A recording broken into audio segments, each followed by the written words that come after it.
Sit tight with me here, because what I am about to unfold for you tonight is not another surface-level rap beef recap, it is not a warmed-over Instagram caption roundup, and it is absolutely not one of those 5-minute reaction cuts your feed has been drowning you in for the last 72 hours. What Curtis Jackson has just done to Rick Ross across the last 2 days is a completely different animal. And by the end of this breakdown, once every timestamp, every caption, every listing, every studio whisper, every Tupac beat, every Eminem crumb, every Street Fighter fingerprint, and every Mansion inconsistency has been placed in front of you in the correct order, you will understand exactly why the sharper voices inside the industry are already whispering that 50 may have just pulled off the coldest, cleanest, quietest career-level dismantling of a rival he has ever committed to the record. And that Rick Ross, whether he realizes it tonight or not, has been the one carrying the hammer that keeps landing on his own frame. Ride this out with me, because if you assumed this rivalry had cooled, if you assumed 50 had lost the appetite, if you assumed the Curtis vs. Rosie saga had aged out of the timeline after nearly 20 years of shots, memes, streaming duels, and boxing dares, you have been reading the footnotes and calling them the headline. 50 is not done. Rosie is not clear. And what leaked, what got announced, and what got captioned across the last 48 hours has completely reset the temperature of hip-hop's oldest running standoff. This is not a filler post. This is not a slow news day. This is not a footnote.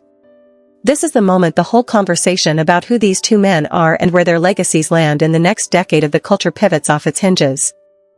Let me walk you through it piece by piece, because the way most of the bigger blogs are covering this story is not merely incomplete, it is actively misleading in a way that borders on cultural malpractice. Every clickbait channel jumped straight to the Tupac headline. Every reaction podcast jumped straight to the Eminem angle. Every gossip page jumped to the Mansion joke. But almost nobody, and I mean almost nobody, is stacking these events in the sequence they actually occurred. Because when you lay them out on the timeline the way they truly landed, what you are looking at is not a rap feud. What you are looking at is a slow-motion demolition. 50 is the surgeon. Rick Ross keeps handing him the scalpel. Every troll caption lands sharper than the one before.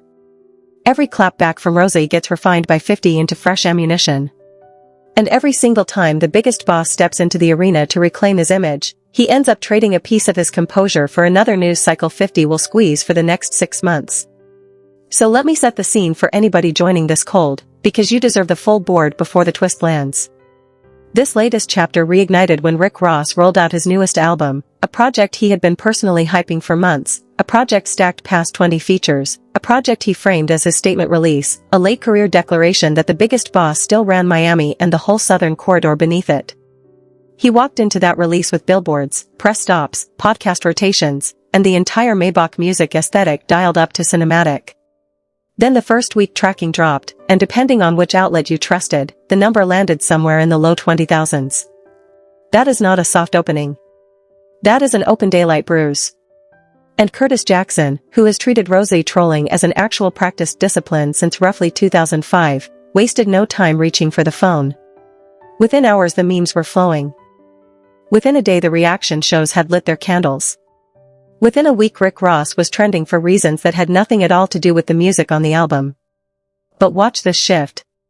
Instead of clapping back with numbers, instead of firing a diss, instead of doing what any competitive artist with something to prove would instinctively do, Rosie slid into a completely different register. He started giving interviews about longevity. He started rolling into podcasts talking about the long game. He started dropping cinematic monologues about bot streams, artificial inflation, and how the new luxury flex is a clean, uncorrupted catalog. His whole posture became, I do not have to fight 50 on his ground because I am playing a longer, bigger, quieter game. And on paper, in isolation, in the abstract, that framing actually holds up for a real slice of the audience. Ross fans repeated it. Ross fans quoted it. Ross fans printed it across their timelines like a mantra. But here is what Rick Ross fundamentally miscalculated. 50 does not respect calm. 50 exploits calm. The moment Rosie tried to hover above the numbers conversation, 50 zoomed straight into every luxury flex the man had ever posted online and started unscrewing them one by one across Instagram and every interview he could get in front of. And he did it in that trademark low-lit chuckle that always makes the target look angrier by comparison. It was surgical. It was patient. It was, if we are being honest, comedically effective from the outside, even when you knew the man on the receiving end was almost certainly seeing crimson through his eyelids. The features got mocked. The rollout got roasted. The catalog got picked apart. And then, just when everybody assumed the trolling had crested, just when everyone thought 50 had exhausted the angles, the mansion walked into the frame. And this is the beat where my jaw genuinely dropped through the floor.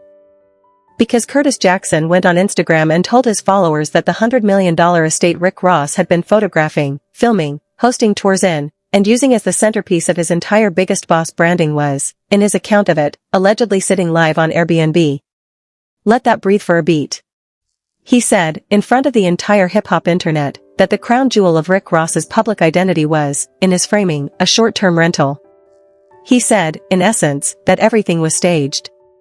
Not the music, not the features, not the streams. The house. The property Rosie has been building an aesthetic empire around for nearly 2 decades. The estate that has anchored countless magazine spreads, music videos, and Sunday cigar posts.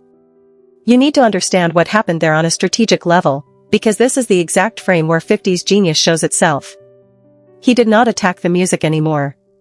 He did not chase the features. He did not run laps around the streaming numbers. He aimed directly at the aesthetic, directly at the brand, directly at the visual identity Rick Ross has spent 20 years constructing. And in one Instagram caption, he tried to pull the ceiling down on the entire Biggest Boss mythology in a single stroke. Because if the mansion is a rental, then what does the palm tree at the gate actually mean? If the mansion is a rental, then how much of the whole luxury persona is genuine and how much is an extremely expensive, extremely repeatable photo shoot? Those are not rhetorical dressings I am inventing for effect. Those are the exact questions rebounding across every hip-hop timeline within minutes of that post landing. Now, to Rosie's credit, he absolutely did not eat that shot in silence. He fired back, and he fired back with a swing that on paper looked like it should have ended the round. He told the young hustlers, in that slow syrup Miami cadence he has perfected, that if he wanted a first week 250, he could have paid for it. He told them if he wanted 400, he could have bought that, cheap at the price. He told them that the artist's 50 was propping up could not even show a palm tree in their driveway while he was standing on $100 million of Florida real estate. On any other night, against any other opponent, in any other decade, that clapback would have been the mic drop of the week. It would have owned the news cycle. It would have gotten stitched into 100 TikToks. But this is Curtis Jackson. And 50 does not answer. 50 watches. 50 measures. 50 smiles. 50 strikes. Because right when the culture was still chewing on the mansion volley, right when the timeline was still trying to figure out whether Rosie had accidentally rented his own house from himself, right when the conversation had begun tilting back to Miami, 50 walked into a completely separate interview and dropped what may end up being the single most surreal announcement of his post-music industry chapter. He looked into the camera, calm as a chess player 2 moves ahead of the board, and let the world know that he has a brand new song locked and loaded for the upcoming Street Fighter movie soundtrack, and that this record features not just him, not just Eminem, but Tupac. Yes, Tupac Shakur. The Pac who has been gone for nearly 30 years. The Pac whose voice is arguably the most fiercely protected sonic archive in American music history. Not a sample. Not a reference. Not a ghost interpolation. An actual placed verse woven into the record. When the interviewer, understandably, buffered in real time and asked whether this was one of those AI voice reconstructions everybody has been experimenting with, 50 killed that theory instantly. He made it plain that no artificial intelligence was used to summon Pac's vocals. He explained that the Shakur estate approved the record, released previously unheard material for the project, and greenlit the full clearance. He said the song was crafted specifically as the theme for the Street Fighter film. He said the paperwork was real, the vocals were real, the process was collaborative, and the release was locked. And you could feel, watching that clip, that 50 knew exactly how nuclear that piece of information was the second it left his mouth. Pause. Sit inside that image for a moment. Curtis Jackson, Eminem, and Tupac Shakur, on a single record, for a Street Fighter movie. If that song delivers even a fraction of what 50 is teeing it up to deliver, we are looking at a cultural earthquake. We are talking about a headline that would eat an entire month of the news cycle. Radio would rotate it. Streaming would push it. TikTok would soundtrack every fight scene edit with it. Kids who have never once sat with a real Pac verse would hear one for the first time and think they were discovering something brand new. That is not a marketing beat. That is a generational event. Which drops us right back on Rick Ross. Because the second that announcement hit the timeline, Rose had 100 different ways he could have played the hand. He could have gone silent. He could have congratulated the collaboration diplomatically. He could have expressed curiosity like the rest of us. He could have let the story breathe for 2 days and reassessed his next move. Instead, Rick Ross grabbed the phone, opened Instagram, and swung what he clearly believed was a haymaker. He mocked the collaboration. He said 50 was releasing a song with Eminem and a dead legend. He told the internet Pac had been resting for 3 decades and to let the man rest in peace. He mocked Marshall in the same breath. He told 50 to put the G-Unit sneakers on the clearance rack and go do a Tony Yayo, Lloyd Banks remix. He laughed. He smirked.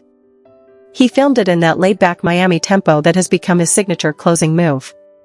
If you slow the clip down and study Rose's face while he is filming, you can visibly see the certainty of a man who is convinced he has just landed a knockout blow. But here is where the psychological chessboard reveals itself again, because Rick Ross did not attack the music. He did not attack the collaboration on artistic grounds. He did not attack the timing, the rollout, the Street Fighter tie-in, or the craftsmanship. He attacked the concept of a legacy artist being featured on a modern record, which, if we are being honest with each other, is a swing that lands on nobody. It does not land on 50 because 50 was not the sole decision-maker. It does not land on the Shakur estate because the estate has every legal and moral right to greenlight any project that fits their long-term stewardship of Pac's archive. And it does not land on the culture because the culture is going to press play the moment that record drops regardless of whether Rick Ross approves. Because Afeni Shakur's carefully engineered legacy infrastructure, both during her lifetime and in the framework that has continued since her passing, has been famously, meticulously, unapologetically protective of Pac's vocal archive. If, and this is a serious if, the estate really did clear this record, that is not a passive green light. That is a coronation. That is an anointment. And Rick Ross, in attempting to shame Curtis Jackson for making the record, effectively slid himself into the far more dangerous position of appearing to shame the Shakur family for approving it. That is not a shot at 50. That is a shot at the Shakur estate's long-term legacy strategy.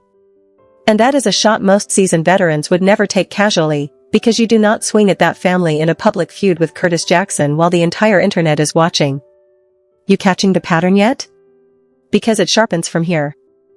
Because the second Rick Ross ran his mouth about the Pac record, 50 did exactly what he has been doing for 20 years. He pivoted. He did not defend the record. He did not explain the estate paperwork. He did not fight on Rose's chosen ground. He picked up a completely different weapon and swung it right back at the mansion. Because that is the choreography. That is the rhythm. That is the dance 50 has been perfecting since the middle of the 2000s. Immediately after Rose ran the Pac line, 50 doubled down on the Airbnb narrative. He essentially told his audience to look at this man giving open house tours through a mansion he was allegedly renting by the week. He essentially said everything was staged. And the internet, being the internet, went into detective mode. Threads sprouted. Screenshots multiplied. Real estate agents were tagged. Some accounts insisted the property was genuinely on a short-term listing. Others insisted it was Rose's real home and 50 was bluffing for engagement. And in the immediate moment, no one could conclusively prove either version. Crucially, no one had to. Because the damage was already done. That has always been the move. 50 does not need to prove anything. 50 only needs to plant doubt. Because once the doubt takes root, once the seed drinks water, once the audience begins asking the question on its own, the entire persona starts leaking oxygen. Every future mansion post from Rick Ross now drags a footnote. Every future flex now carries a whisper. Every future luxury photo now trails a comment section full of Airbnb jokes right behind it. That is what 50 has been engineering for 2 decades. He is not trying to win the argument. He is trying to compromise the audience's ability to take Rick Ross seriously in the first place. There is a canyon between those two objectives. Do you see the layering here? The stack is the whole story. Layer 1, album sales. Layer 2, feature bloat. Layer 3, rollout theater. Layer 4, mansion authenticity. Layer 5, the Tupac and Eminem record. Layer 6, sneaker line versus sneaker line. Layer 7, the entire definition of what a genuine boss looks like in the streaming era. Each layer is a fresh corridor drilled straight into the foundation of Rick Ross's public identity. And Rick Ross keeps swinging at whichever punch just landed instead of stepping back and studying the shape of the sequence. Now, here is the beat almost nobody in your timeline has flagged, and it may end up being the most damaging exchange in the whole chapter. Curtis Jackson, inside the same wave of trolling, quietly slipped in one of the sharpest character-level jabs of the whole rivalry. He effectively reminded the culture that Rick Ross had, in his account, thrown a black woman under the bus. 50 called Rosie out for allegedly making excuses about being removed from certain shows and implied that Rosie laid the blame at the feet of the woman who created those shows. And then 50 dropped the line that has been quietly ricocheting through group chats ever since. He said, "Be as loyal to the black woman as you have been to Eminem." He said she gave you thousands of episodes of visibility. He said the shows were her shows, the concepts were her concepts, and yet, in his framing, Rick Ross used a black woman as the fall guy while draping himself in undying loyalty to a white male superstar. That is not a punchline. That is a character indictment. That is the kind of statement that follows a public figure into every interview for the next 10 years. And Rick Ross, to this point in the sequence, has not directly responded to that specific line. Not in his stories. Not in his podcast stops. Not on his verses. He has deflected. He has pivoted. He has monologued about longevity. He has monologued about bots. He has talked about everything except that particular accusation. And in a moment like this, silence tends to read as confirmation whether it should or not. Let us keep pushing, because we still have not touched the sneaker war, and I promise you the sneaker war is not the throwaway punchline you may have assumed. Rick Ross took a swing at the G-Unit sneaker rollout. He suggested those sneakers were headed straight for Costco. He said he preferred the Lloyd Banks version. He implied the other G-Unit members did not even have real sneaker deals. And then, in his signature Miami cadence, he tacked on a joke suggesting that with Freeway Ricky no longer on the table, 50 could now focus on shoes. It was layered. It had angles. It had side angles. And it almost worked. On the surface, that looks like a light pot shot. But when you pull the camera back, what Rosie is doing there is genuinely fascinating, because he is trying to fight Curtis Jackson on the entrepreneurial battlefield. And historically, that is a battlefield 50 has categorically dominated. Vitamin water. Effin' vodka. Sire spirits. Horror film production. Prestige television. Power. BMF. Ghost. Force. Boxing promotion. Podcast networks. Book publishing. Whether you love Curtis personally or roll your eyes at him, the receipts on his business ledger are Ivy League case study material. So when Rick Ross tries to poke at 50 on the entrepreneurial front, he is picking the single fight he is least likely to win in the eyes of the average business-minded viewer. It is like challenging a shark to a swimming contest inside the shark's own reef. And 50, of course, understands this at a molecular level, which is why every time Rosie fires on the business side, 50 fires back on the persona side. Rosie throws a sneaker jab, 50 throws a mansion jab. Rosie throws a feature count jab, 50 throws an Airbnb jab. Rosie throws a longevity monologue, 50 throws a Tupac and Eminem announcement. Every exchange, if you actually chart it, is 50 elevating the stakes. 50 is not defending the same ground. 50 is stepping one floor higher every round. That is not luck. That is not accident. That is design. That is a man who has been operating at this altitude for 2 decades and understands, at a cellular level, what actually moves a modern audience from a scroll to a full-stop watch. Here is where the story bends one more time, because there is a rumor traveling underneath this narrative that I want to handle responsibly, so let me be crystal clear that this piece is unverified, this piece is culture chatter, and this piece is not confirmed reporting. There are whispers that the Street Fighter soundtrack record, if it hits the way 50 is teasing it, could end up being previewed at a major public event in the coming weeks. If that turns out to be accurate, and again, if, then the timing of Rick Ross's Pac critique could not possibly be worse. Because the moment fans actually hear that record with their own ears, the moment they hear an unmistakable Pac verse cutting across a fresh Marshall verse and a Curtis Jackson verse over a cinematic Street Fighter instrumental, every other conversation in this feud instantly becomes background noise. The mansion debate becomes noise. The album sales debate becomes noise. The long game monologues become noise. Because if that record lands the way 50 is scripting it, it will be a generational cultural moment. And Rick Ross, on his own Instagram, on his own timeline, of his own free will, has already publicly criticized it. Which means when the moment arrives, he becomes the man who tried to talk the culture out of celebrating it. There is no more dangerous position in hip-hop than being the man who publicly bet against the moment everybody ended up loving. That is a career footnote nobody scrubs off, no matter how many albums drop afterwards. Now let me pull up a chair on the other side of the table for a moment, because I do not want to be someone who picks a lane and refuses to see across the aisle. There is a legitimate, respectable, culturally sincere argument that some legends deserve to simply be left alone. There is a real argument that even with estate approval, even with previously recorded material, even with family blessings, hearing Pac dropped onto a modern movie soundtrack feels, to a slice of the culture, like a compromise of the legacy. Those are fair positions. Those are defensible positions. That is part of the reason Rick Ross's Pac line resonated with a corner of the audience, because he tapped into a real, existing feeling, even if he tapped into it for the wrong reasons. But here is what Rose seems to have missed. The strongest version of that argument does not arrive attached to a laugh track. It does not arrive tied to a 50 punchline. It does not arrive from a rapper who has been at public war with Curtis Jackson for over a decade. Because the moment the message gets welded to the messenger's grudge, the moment the critique becomes a shot, the moment the concern becomes a clown emoji, the entire moral weight of the position evaporates on contact. And that is Rick Ross's fundamental problem in this whole standoff. He keeps having valid points.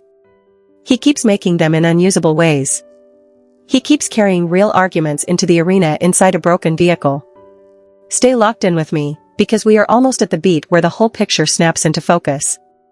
If you go back and study 50's public playbook across the last 20 years, one pattern repeats with almost algorithmic reliability.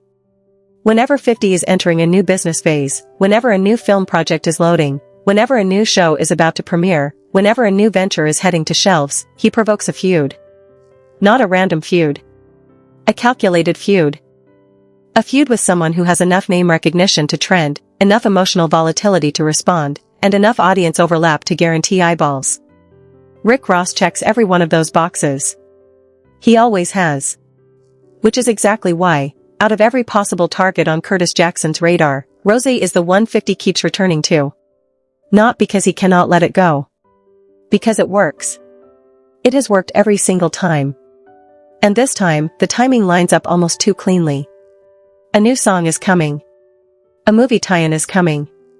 A soundtrack is being teased. Estate approvals are being announced. A Street Fighter release is on the horizon. Every headline, every troll caption, every meme, every mansion joke, every Airbnb tag is another organic marquee at the bottom of the screen, keeping 50's name locked into every conversation right up until the record actually drops. Whether 50 engineered that on purpose, whether it is muscle memory at this point, whether it is a hybrid of both, the outcome is identical.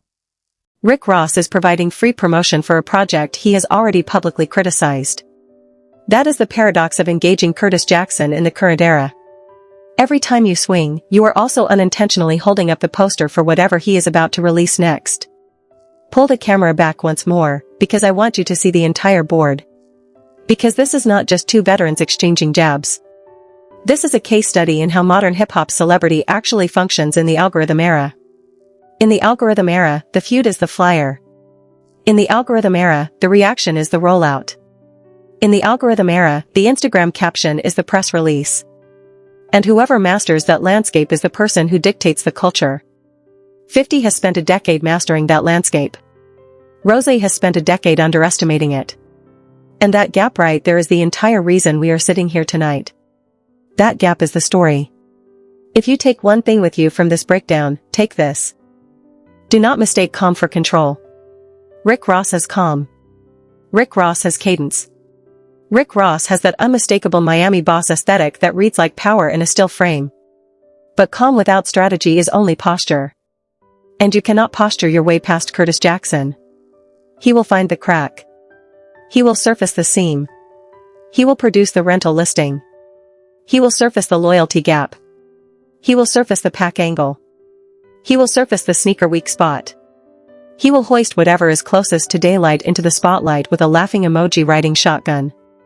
And then he will do it again the next day, and the day after that, until the target either responds emotionally and hands him more material or goes silent and hands him the appearance of surrender. And do not, I repeat, do not expect this feud to cool anytime in the near future. One Instagram post from either side is enough to reignite the entire loop. One podcast quote. One event photo. One leaked lyric. One misfired comment under the wrong post. And we are right back here breaking down the next exchange. Watching the next Airbnb joke. Watching the next mansion clapback. Watching the next pack reference. Watching the next chicken wing punchline. Watching the next long game monologue. This story does not have an ending. This story has episodes. And based on the pacing, we are, at best, mid-season, and honestly probably earlier than that. Which brings me to the last piece I want to leave with you tonight. Beneath all the memes, beneath all the trolling, beneath all the shots and counter-shots, there is a real question buried under this whole rivalry. And it is a question every artist heading into his veteran years is going to have to sit with sooner or later. What does longevity actually look like when the numbers stop cooperating? Does longevity look like Rick Ross leaning into the long game, writing the catalog, standing on the lifestyle, defending the image? Or does longevity look like Curtis Jackson pivoting to Hollywood, pivoting to television, pivoting to franchise soundtracks, pivoting to horror, pivoting to boxing, pivoting to whatever medium keeps his name inside the algorithm? Those are not small questions. Those are the exact questions every veteran currently in his 40s and 50s is quietly asking himself right now, whether he says it out loud or not. There is no clean answer. Both models have defenders. Both models have critics. Both models have real receipts behind them. But what we are watching in real time on our screens is the war between those two models being fought out through the loudest personalities the genre has produced in a generation. And every joke, every jab, every mansion crack, every pack announcement, every Airbnb caption, every G-Unit sneaker punchline is really just a proxy skirmish in that larger philosophical war. That is what makes this feud sticky. That is what makes it refuse to die. That is why we cannot look away. Because it is not about Curtis. It is not about Rosie. It is about which version of veteran hip-hop success is going to define the next 10 years of the culture. Whichever man wins the narrative wins the blueprint. Whichever man wins the blueprint wins the next wave of artists trying to follow in his footprints. Whichever man wins that wave writes the rules for the version of the genre we are all going to be listening to in 2030 and beyond. And that is exactly why this fight refuses to age out of the timeline. Here is the piece that keeps me awake pacing about this whole thing. The thing Curtis Jackson deeply understands, that Rick Ross either cannot or will not accept, is that in the modern attention economy, being talked about is more valuable than being right. Being trending is more valuable than being correct. Being unforgettable is more valuable than being universally liked. 50 does not care if half the internet thinks he is petty. 50 cares that all of the internet is paying attention. And every time Rosé comments, every time Rosé posts a reaction, every time Rosé dignifies a jab with a response, he is voluntarily walking into a room 50 has already wired top to bottom. That is the whole secret. Curtis Jackson is not fighting to win. He is fighting to own the story. And whoever owns the story controls the algorithm, controls the culture, and controls the runway for whatever project drops next. Leave your read in the replies below. Do you think Rick Ross should have kept quiet on the pack record? Do you think 50 has pushed the trolling past the line? Do you think the Airbnb mansion claim is real, or is Curtis bluffing for engagement? Do you believe that Tupac verse actually sees the light of day, or does the estate quietly pull the plug once the culture pushes back too hard? Do you think Rick Ross ever recovers this stretch of the narrative, or is the biggest boss brand permanently dented no matter what he drops next? Do you think this ends in a truce, a public reconciliation, or does it end the way most Curtis Jackson feuds end, with one man still posting memes years down the line, while the other politely refuses to say the name in interviews? Whatever your read is, drop it. Let it breathe. Let the comment section debate it, because I read every single response, and half of my next breakdown always begins inside your replies. If you want the follow-up the second the next round fires, subscribe to the channel, tap the bell, and turn the notifications all the way on, because when this next chapter drops, and it absolutely will drop, I do not want you finding out about it from some random vlog with half the details. I want you finding out about it from me with every angle. every receipt, every screenshot, every quote, every hidden layer nobody else is willing to walk you through. Take care of yourselves. Take care of each other. And I will meet you right back here on the next one. One last receipt before we close this out tonight, because I want you walking away with the full weight of what is actually happening in front of our eyes. Rick Ross has spent his entire career selling us one very specific dream. The mansions. The cars. The features. The chains. The cigars. The boats. The private jets. The palm trees. The Miami skyline. The Wingstop empire. The car show empire. The luxury real estate flexes. Every piece stitched together into a single cinematic mood board that the culture bought into, printed as wallpaper, screenshotted for motivation, and repeated on podcasts as proof that hip-hop can build lasting dynasties.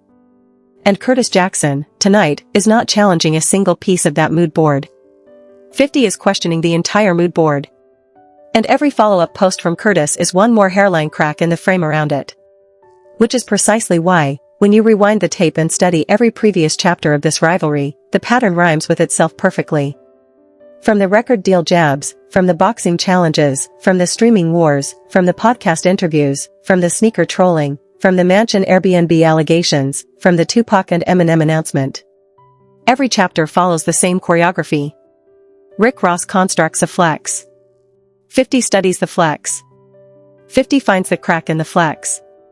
50 captions the crack. Rick Ross responds emotionally. 50 uses the emotional response to launch the next flex takedown, and the loop keeps spinning, and it will keep spinning until Rick Ross decides the math of engagement no longer favors him, which, based on everything we have watched this week, he has clearly not yet decided. So yeah. That is the tape. That is the receipt. That is the entire breakdown. Do not sleep on the next 48 hours, because if 50 drops one preview clip, the whole game changes overnight. And if Rick Ross doubles down on the pack critique after the preview drops, the culture might finally pick a side once and for all. Either way, buckle in, because this is Curtis Jackson versus Rick Ross, chapter whatever, and the season finale is nowhere in sight, and I promise you, when the next shot lands, I will be right here breaking it down layer by layer the exact way you deserve it broken down, with every screenshot, every timestamp, every caption, every whisper, every angle nobody else is willing to touch.